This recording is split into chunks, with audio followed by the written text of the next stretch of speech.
I was 18 years old when I got married. I belonged to a very conservative family, a Baloch family, where good daughters never say no to their parents.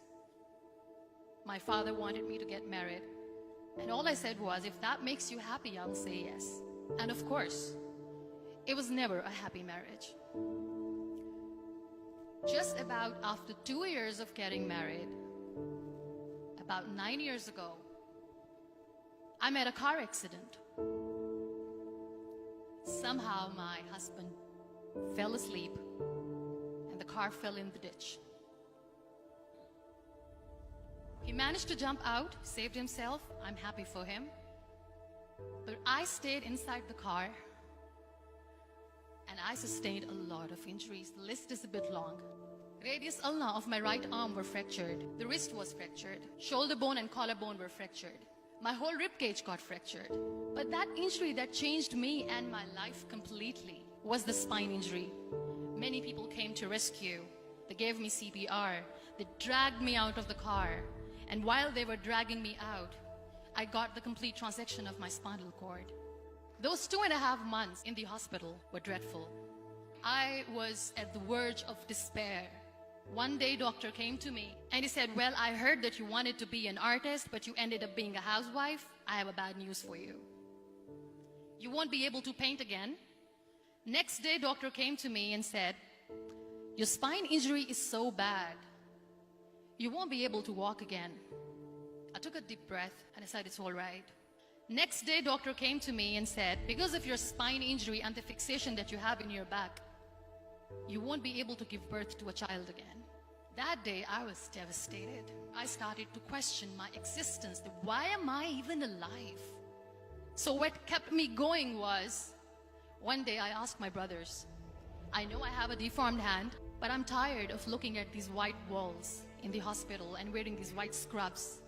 Bring me some colors, bring me some small canvas. I want to paint. So the very first painting I made was on my deathbed, where I painted for the very first time. What an amazing therapy it was. Without uttering a single word, I could paint my heart out. I could share my story. People used to come and say, what lovely painting, so much color. Nobody could see the grief in it. Only I could. And that day I decided that I'm going to live life for myself. I am not going to be that perfect person for someone. I am just going to take this moment and I will make it perfect for myself. That I'm going to fight my fears. So I wrote down one by one all those fears. And I decided that I'm going to overcome these fears one at a time. You know what was my biggest fear? Divorce. But the day I decided that this is nothing but my fear, I liberated myself by setting him free. And I made myself emotionally so strong that the day I got the news that he's getting married, I sent him a text that I'm so happy for you and I wish you all the best. And he knows that I pray for him today. Number 2 was, I won't be able to be a mother again. And that was quite devastating for me. But then I realized there are so many children in the world, all they want is acceptance.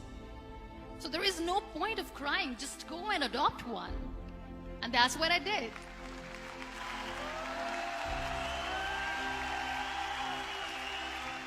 I gave my name in different organizations, different orphanages, and I waited patiently.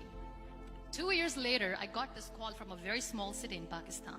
I got a call and they said, are you Muniba Mazari? There is a baby boy and would you like to adopt? I could literally feel the labor pain. I said, yes, I am going to adopt him. I am coming to take him home. And that day, I was 2 days old, and today he's 6. You know, when you end up being on the wheelchair, what's the most painful thing? People think that they will not be accepted by the people because we, in the world of perfect people, are imperfects. So I decided to appear more in public. I started to paint. I have done a lot of modeling campaigns. I decided that I'm going to join the national TV of Pakistan as an anchor person. I became the National Goodwill Ambassador for UN Women Pakistan, and now I speak for the rights of women, children. I was featured in BBC 100 Women for 2015. I'm one of the Forbes 30 under 30 for 2016.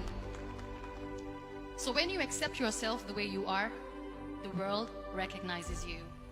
It all starts from within. We have this amazing fantasy about life. This is how things should work. This is my plan. It should go as per my plan. If that doesn't happen, we give up. I never wanted to be on the wheelchair. Never thought of being on the wheelchair. This life is a test and a trial, and tests are never supposed to be easy. So when you are expecting ease from life, and life gives you lemons, then you make the lemonade, and then do not blame life for that. It is okay to be scared. It is okay to cry. Everything is okay, but giving up should not be an option. They always say that failure is not an option. Failure should be an option, because when you fail, you get up, and then you fail, and then you get up, and that keeps you going.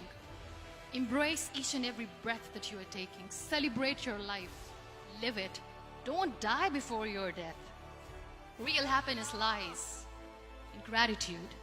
So be grateful, be alive, and live every moment.